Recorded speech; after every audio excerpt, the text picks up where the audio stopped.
कभी कुछ रास्ते ऐसे होते हैं जहां आदमी चलता तो पैरों से है, पर मंजिल किसी और ने तय कर रखी होती है। आज की कहानी न किसी राजा की है, न किसी युद्ध की। ये कहानी है एक पिता और उसके 5 बेटों की, और उस श्राप की जो परंपरा बनकर घर के अंदर ही पल रहा था। धरणपुर, एक छोटा सा गांव जहां सूरज तो उगता था पर रोशनी नहीं लाता था। यहां लोग सांस लेते थे, पर डर के साथ, क्योंकि इस गांव में कानून नहीं चलता था। यहां चलती थी पुरानी प्रथाएं, और उन प्रथाओं का रक्षक था गांव का मुखिया भैरव दत्त। एक ऐसा आदमी जिसकी आवाज से बच्चे चुप हो जाते थे और बड़े नजरें झुका लेते थे। उस साल बारिश नहीं हुई, धरती फटने लगी, फसलें सूख गई, और तब पंडितों ने कहा, देवता नाराज है। भैरव दत्त मुस्कुराया। उसने कहा, देवताओं को मनाना मुझे आता है। और फिर एक इंसान चुना गया।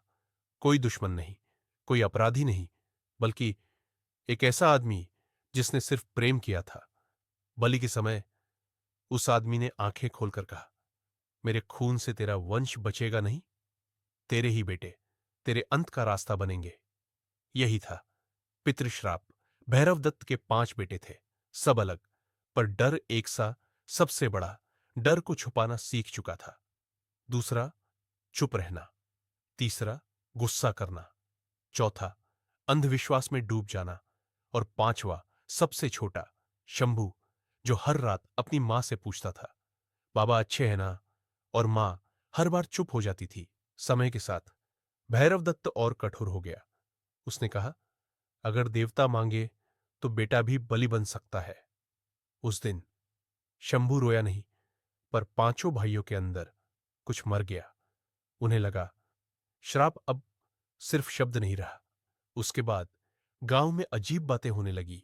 रात को घंटियां बजती, बिना किसी के छुए दिए बुझ जाते और फिर जल जाते। और 5 भाइयों को एक ही सपना आता, उनका पिता अंधेरे में खड़ा, और कोई कहता, कर्म लौटता है। अमावस्या आई। बरगद के पेड़ के नीचे, वही जगह जहां कभी बलि दी जाती थी। 5 बेटे आए।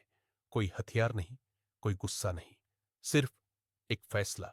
जब भैरव दत्त पहुंचा तो उसने कहा, मैं तुम्हारा पिता हूं। धीमी टूटी आवाज।